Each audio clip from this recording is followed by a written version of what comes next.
I collapsed in a hospital bed, poison burning through my veins when my children walked out, leaving me penniless, abandoned, and staring at an empty wallet. Their eyes weren't on me, but on my house. What I did after will shock even those who thought they'd seen everything. But first, let's go back to the beginning.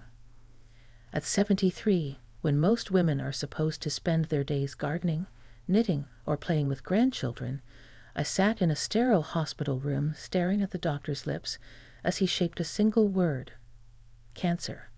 It wasn't shouted. It wasn't softened either.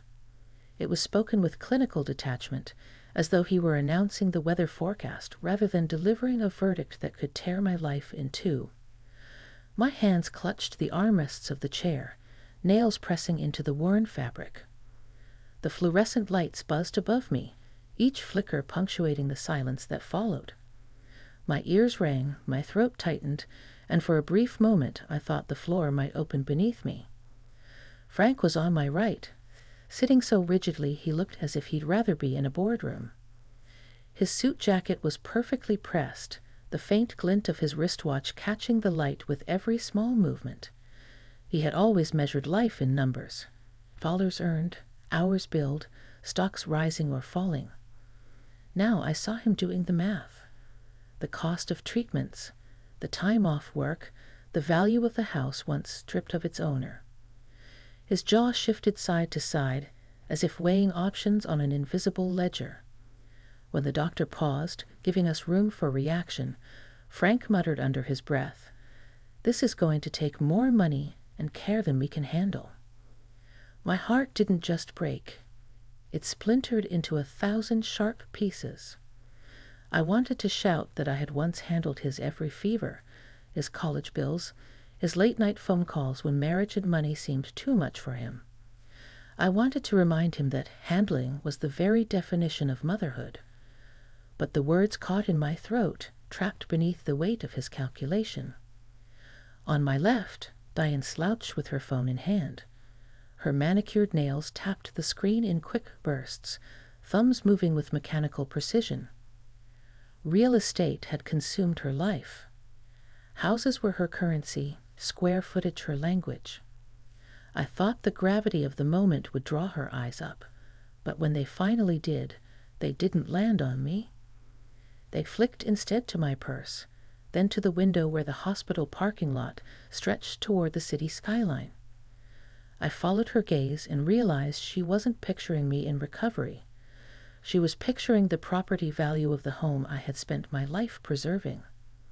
I could almost see her imagination at work: new appliances, open-concept kitchen, a dream home to sell to strangers. The doctor cleared his throat, perhaps uncomfortable with the silence that followed. He began listing treatment options, risks, timelines. His words blurred together: chemo, surgery, percentages. I tried to anchor myself to the sound, to stay present, but every syllable seemed to bounce off a thick wall of disbelief. I glanced at Frank again, hoping for reassurance, for some flicker of the boy who once clung to me after nightmares. Instead, he stared at the floor, lips pressed in a hard line.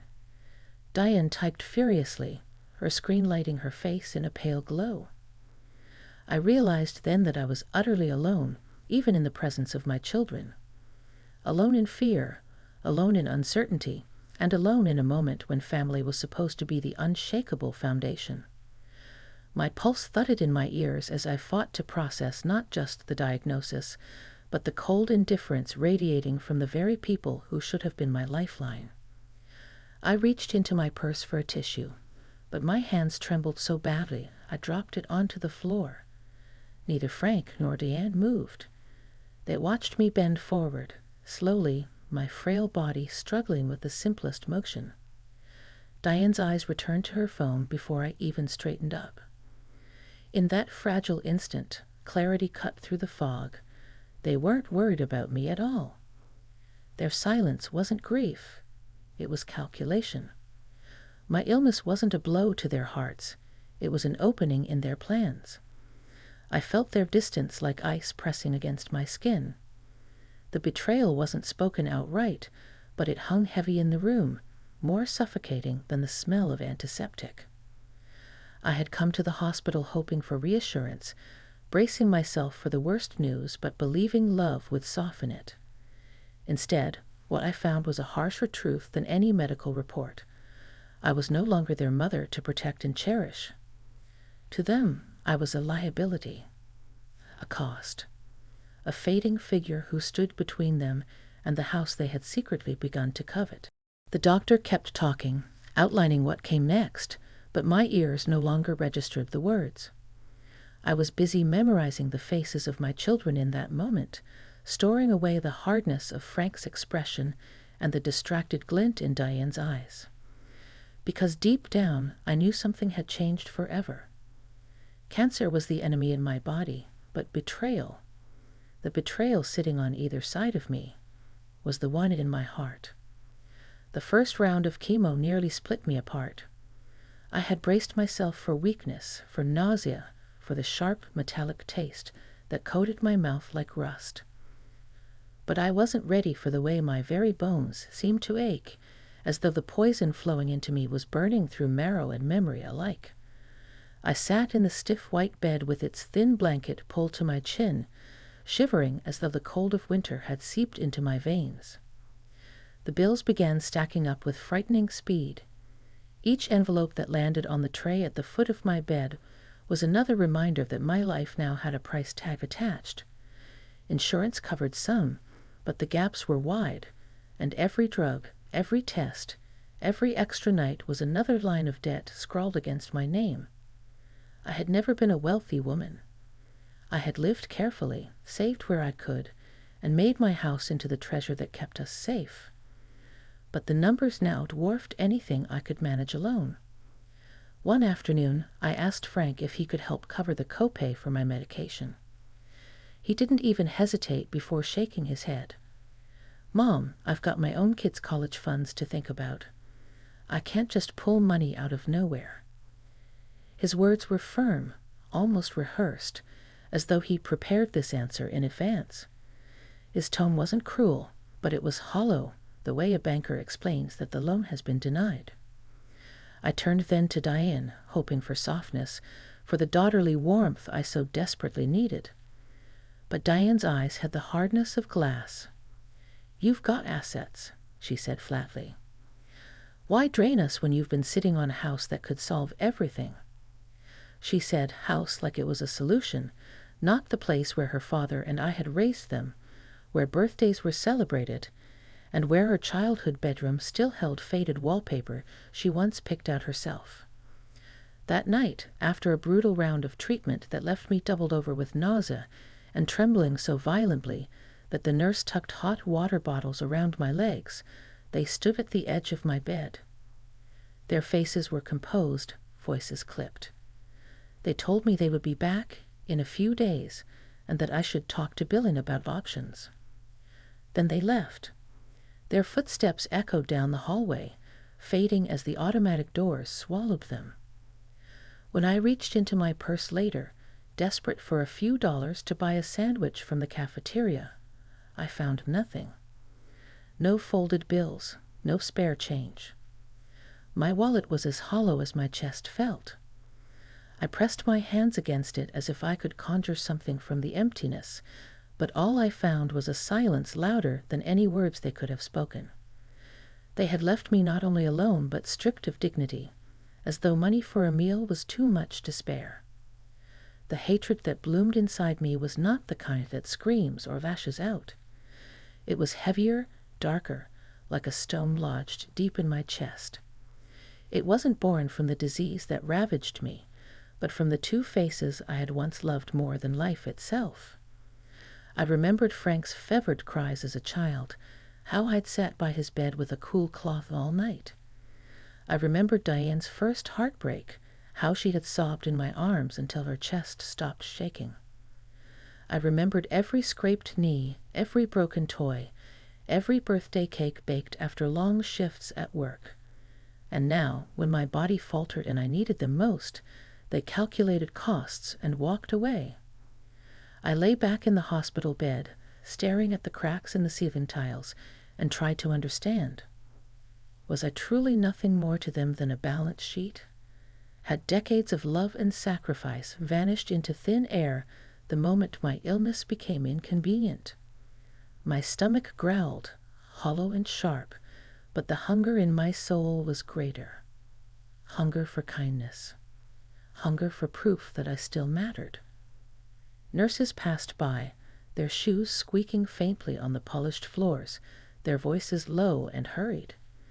They were strangers, yet they paused to ask if I was comfortable, if I needed water, if I wanted another blanket. Strangers showed me more care in 5 minutes than my own children had in weeks. That contrast carved a wound deeper than any scalpel could. As the night wore on, the hospital grew quieter. Machines hummed. Somewhere down the hall, someone coughed, another moaned. I pressed my hand against my chest, feeling the beat of my heart, slow but stubborn. I had thought cancer was the cruelest enemy I would face, but I was wrong. The real cruelty sat in the faces of Frank and Diane, in their clipped excuses, in the cold emptiness of my abandoned wallet. The hatred I felt was not for myself, not even for my fragile body that betrayed me daily. It was for them. For the son and daughter I had raised with every ounce of strength, who now left me to wither without a penny or a touch of comfort.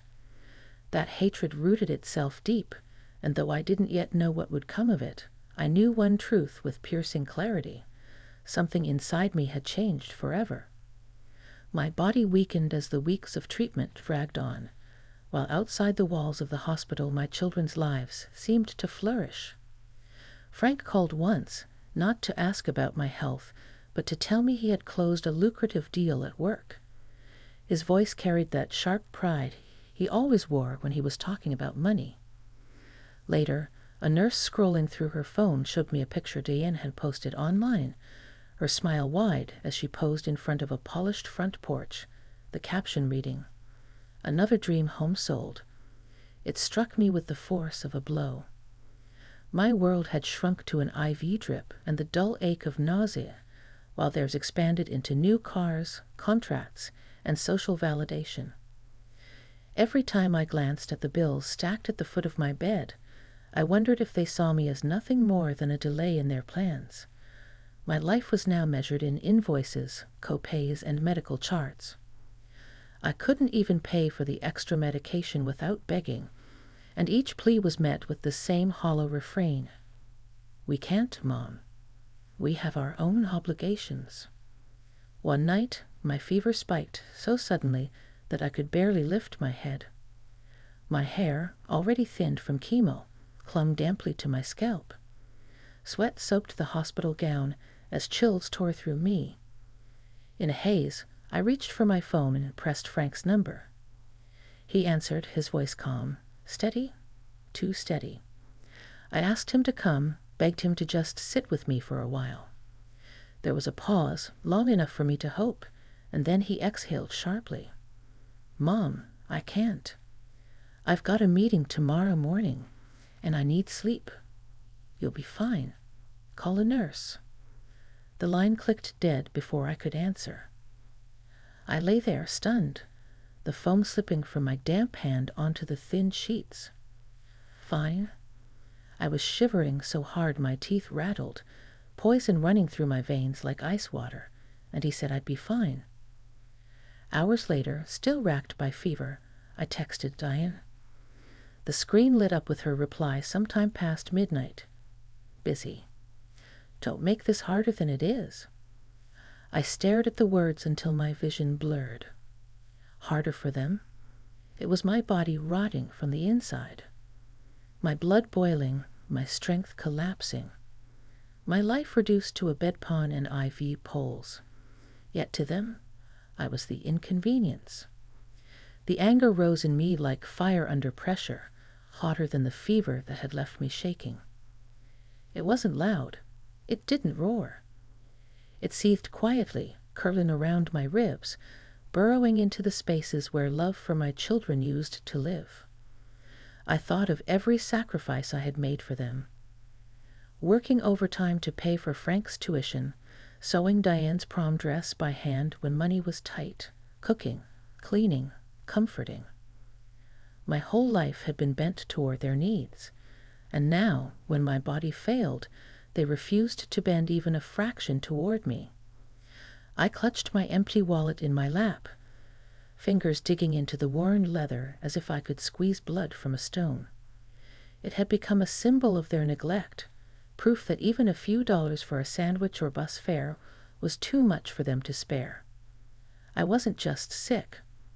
I was poor, alone, and stripped of dignity by the very children who should have been my safety net. The hospital at night was an unforgiving place. Machines hummed. Distant voices rose and fell. Shadows stretched long across the linoleum floors. Nurses did their rounds, kind enough, but they had a dozen patients each. I was just one more name on a chart, one more bed to check. When the lights dimmed, silence closed in, and I understood with brutal clarity. If I slipped away in the night, Frank and Diane would sleep soundly, untouched. Perhaps they would even feel relieved, freed of responsibility. The thought sickened me more than the treatments did. I wasn't afraid of death. I was afraid of being erased as though I had never mattered. That night, as sweat cooled on my skin and the fever finally broke, I made a vow. They thought I was too weak to fight, too dependent to resist.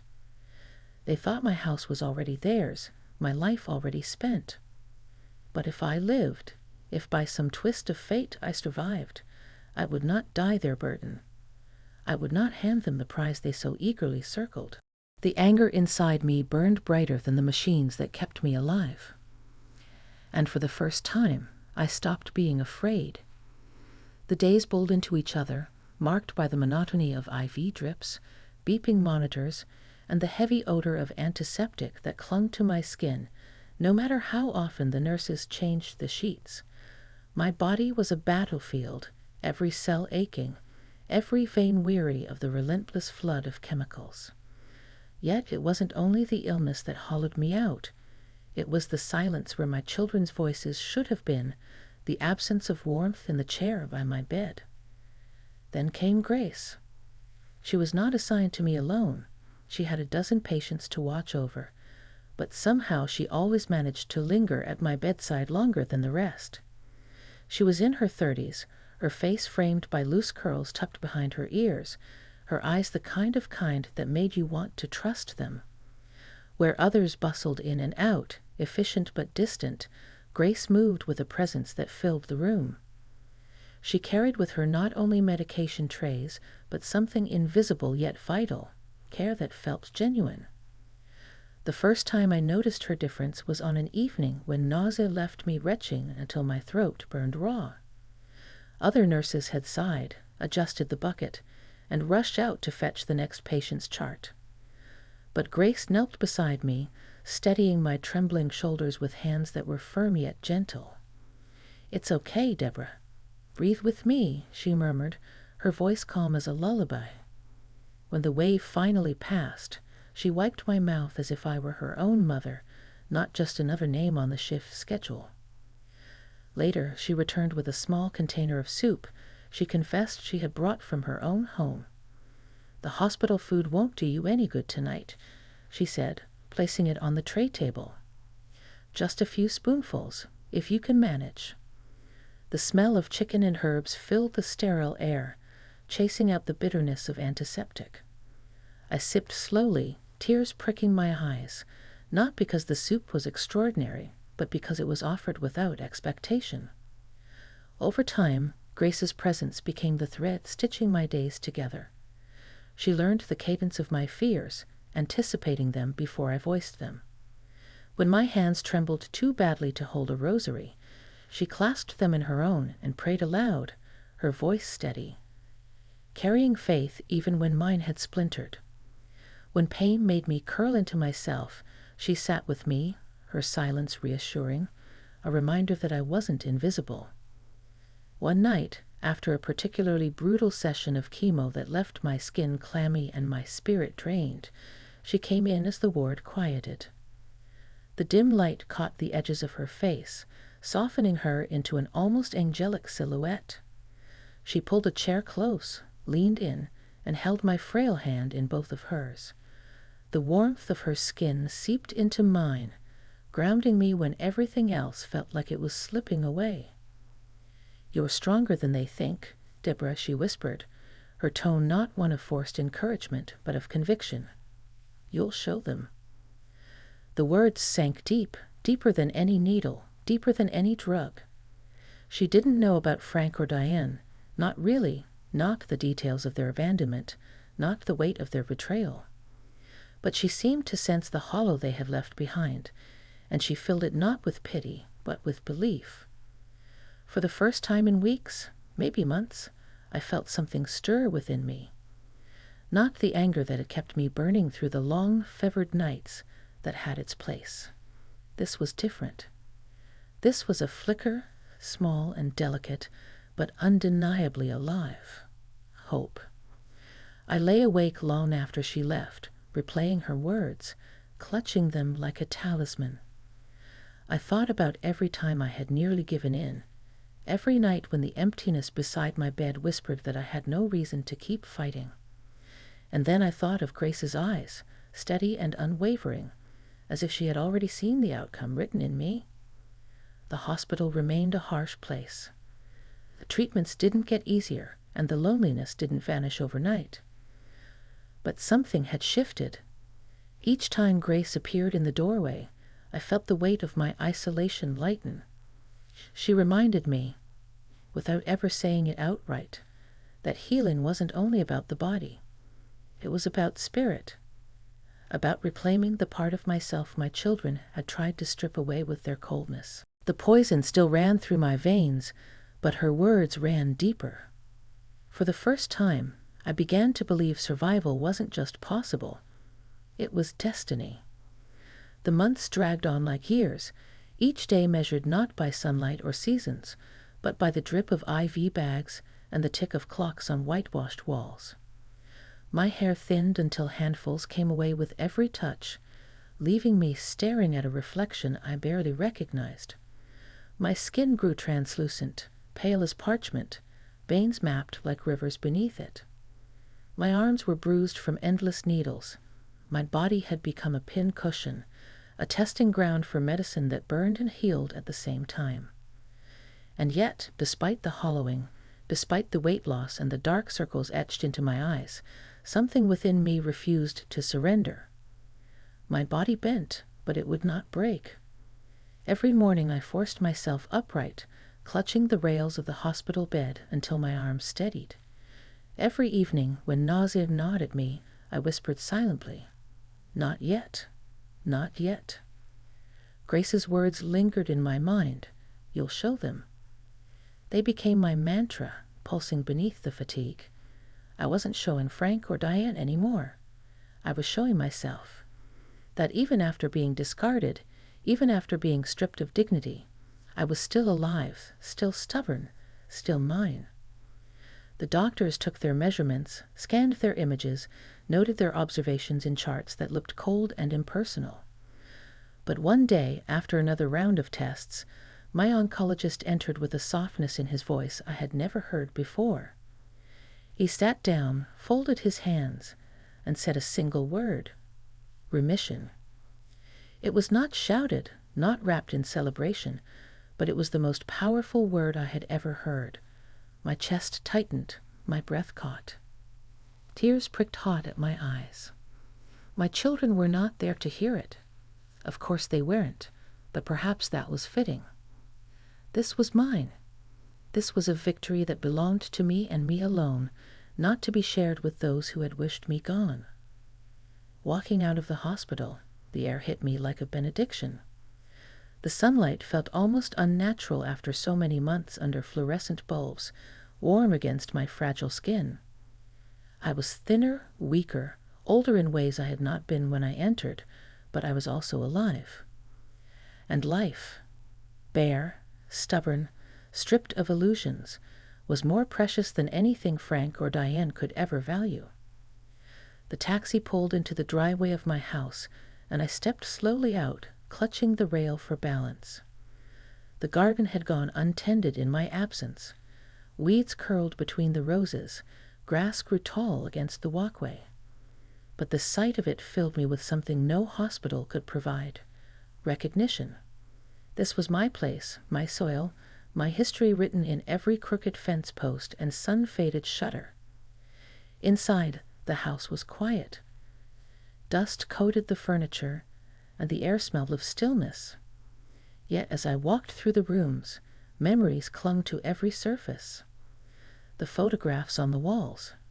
Frank with his gap-toothed smile at 8, Diane in her cap and gown, stared back at me like ghosts of children I once knew. The kitchen, with its worn counters, whispered of birthday cakes and late-night snacks. The living room rug bore faint stains from spilled juice boxes long ago. To Diane, these were flaws to remodel. To Frank, liabilities that lowered the value. To me, they were proof of a life lived, of love poured into every corner, no matter how ungratefully received. I pressed my palm against the banister of the staircase, worn smooth from decades of use, and felt strength surge through me, not in my body, which still trembled with weakness, but in my spirit. I had walked through fire. I had faced nights when I was sure I would not wake. I had been abandoned, humiliated, left with nothing but the echo of my children's rejection. Yet here I stood, in the house that still belonged to me, alive. And in that quiet, I knew one thing with clarity sharper than any doctor's diagnosis: this house would not become their trophy. I would not allow my survival to be twisted into their profit. They had left me with an empty wallet and hollow heart, but I had returned with something they could never buy, never claim, never take: resolve. I looked at the walls, the pictures, the very bones of the house Diane once called prime real estate, and I understood. Survival was not the end. It was the beginning of something they could never control. It didn't take long for Frank and Diane to reappear once word trickled through the family grapevine that I was out of the hospital. They hadn't visited during remission, hadn't checked in while I was learning how to walk longer distances without clutching walls for balance. But the moment I was upright again, breathing without tubes, and sitting in my own kitchen, they found the time. They arrived one Saturday afternoon, not empty-handed, but carrying folders and stiff leather briefcases. Their smiles were thin, rehearsed, polished the way realtors smile at clients, the way bankers smile before telling you the rate will be higher than you hoped. They hugged me with arms that barely touched, perfunctory gestures that smelled faintly of cologne and calculation.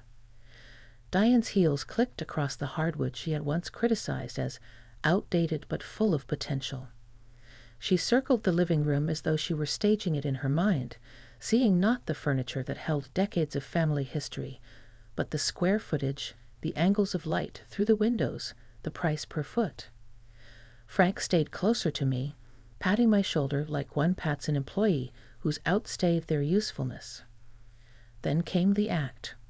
"Mom," Diane began, her tone pitched soft and sweet, every syllable dripping with false concern. She set her phone aside and folded her hands in her lap, as if she were about to deliver good news. "We've been talking, and we think it would be best, for you, of course, if we simplified things. Just transfer the deed to us now. That way, if something happens, the house is safe." Safe. That was the word she chose, though her eyes betrayed hunger. Frank chimed in, nodding solemnly. "It'll ease the burden on you. Less paperwork, fewer headaches down the line. You've been through enough." His voice carried the steady cadence of a man making a business pitch, not a son speaking to his mother. I nodded politely, my face arranged in practiced confusion, the expression of a woman still too frail to fully understand the complexities of paperwork. I asked them to repeat details, furrowed my brow, made my voice tremble. Inside, I was steady. I had already taken the first step in my own plan, one they could not see. Because while Frank and Diane had been plotting, so had I quietly. Without their knowledge, I had spoken to a local realtor, not Diane, but a woman from town I trusted. She brought me a young couple, earnest and bright-eyed, who dreamed of raising children in a house that still held echoes of family dinners and laughter. They didn't see prime real estate. They saw a home. We met in secret, while my children were busy chasing clients and deals of their own. Papers were signed quietly, conversations hushed over kitchen tables. Where Frank and Diane thought they were circling a prize, I was already handing it away to people who valued it more than they ever could. The sale closed faster than they would have believed possible. A transfer of ownership, a wire of funds directly into my account. For the first time in months, perhaps years, I felt the weight of independence in my chest.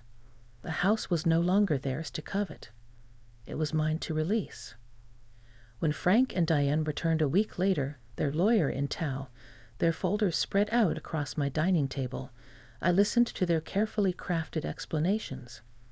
They outlined how transferring the deed would be best for all of us, how it would avoid probate complications. Diane's voice rang with professional authority, Frank's with financial certainty. I let them speak. I even let them slide the papers across the table, their pens ready for me to sign. My hands brushed the edges of the documents, but inside I already knew.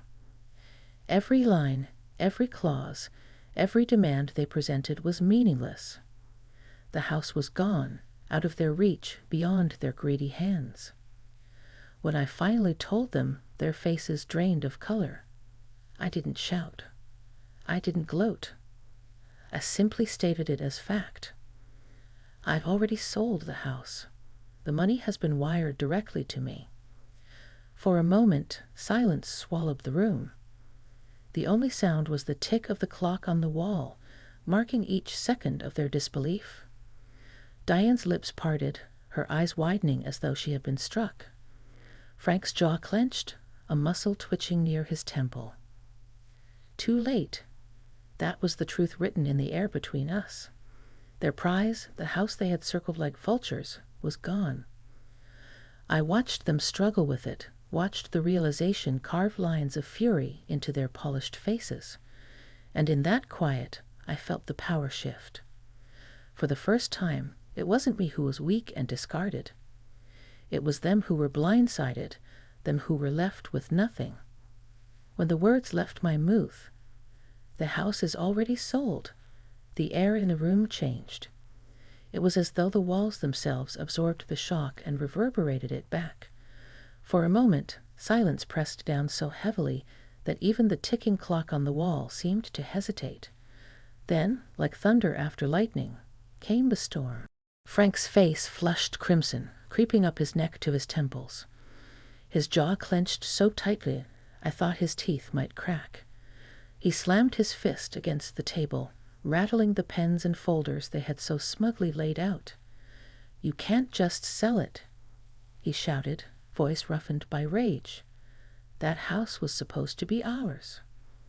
Diane's reaction was different, but no less telling. Her voice wavered, cracking at the edges like glass about to shatter. "Mom, how could you? We had plans. We told people." She stopped herself, realizing too late that her slip had exposed the truth. They had not dreamed of caring for me or preserving memories. They had dreamed only of cashing in on what they believed was already theirs. I straightened my back in the chair, every vertebrae stiffening, every ounce of frailty burned away by something far stronger. For the first time in months, I didn't feel like a patient or a victim or a discarded burden. I felt like myself again, whole, unbending, unafraid. My voice, though softer than theirs, carried a weight that silenced the air.